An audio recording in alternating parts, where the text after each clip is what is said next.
this, then I forgot. Everybody knew Bloody Mary was a low-down chicken and too mean to give any eggs that wasn't rotten anyway. I forgot.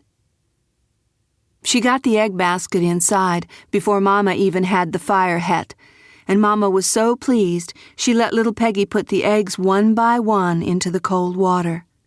Then Mama put the pot on the hook and swung it right on over the fire. Boiling eggs, you didn't have to wait for the fire to slack. You could do it, smoke and all. "Peg," said Papa. That was Mama's name. But Papa didn't say it in his Mama voice.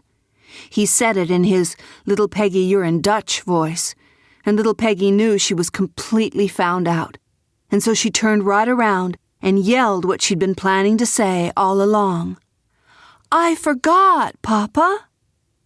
Mama turned and looked at little Peggy in surprise. Papa wasn't surprised, though. He just raised an eyebrow. He was holding his hand behind his back. Little Peggy knew there was an egg in that hand. Bloody Mary's nasty egg. "What did you forget, little Peggy?" asked Papa, talking soft. Right that minute, little Peggy reckoned she was the stupidest girl ever born on the face of the earth. Here she was denying, before anybody accused her of anything. But she wasn't going to give up, not right off like that. She couldn't stand to have them mad at her, and she just wanted them to let her go away and live in England. So she put on her innocent face and said, "I don't know, Papa." She figured England was the best place to go live, 'cause England had a Lord Protector. From the look in Papa's eye, a Lord Protector was pretty much what she needed just now. "What did you forget?" Papa asked again. "Just say it and be done, Horace," said Mama. "If she's done wrong, then she's done wrong."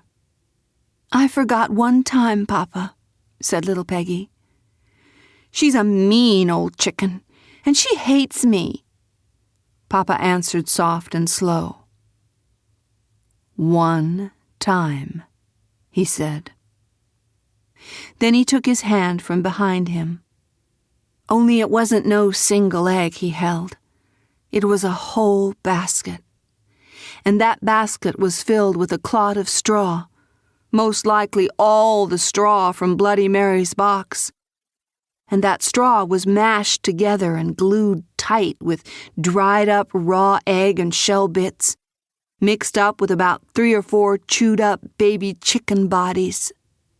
"Did you have to bring that in the house before breakfast, Horace?" said Mama. "I don't know what makes me madder," said Horace. "What she done wrong, or her studying up to lie about it?"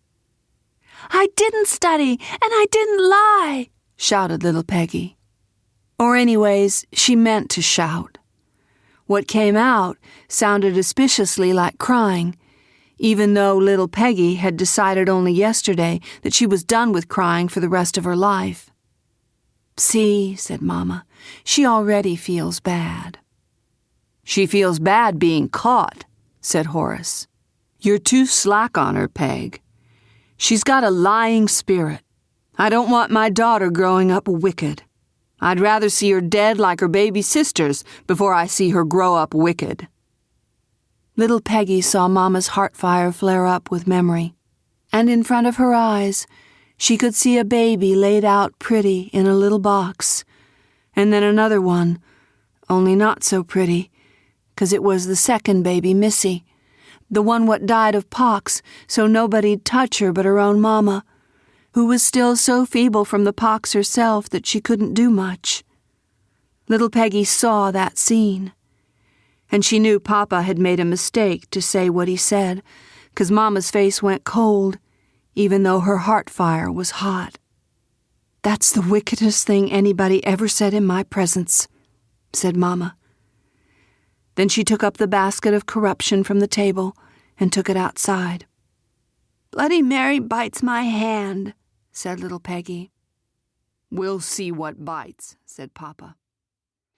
Para seguir escuchando este audiolibro gratuitamente, haz clic en el enlace de la descripción y podrás escucharlo completo sin coste gracias a la prueba de 30 días de Audible.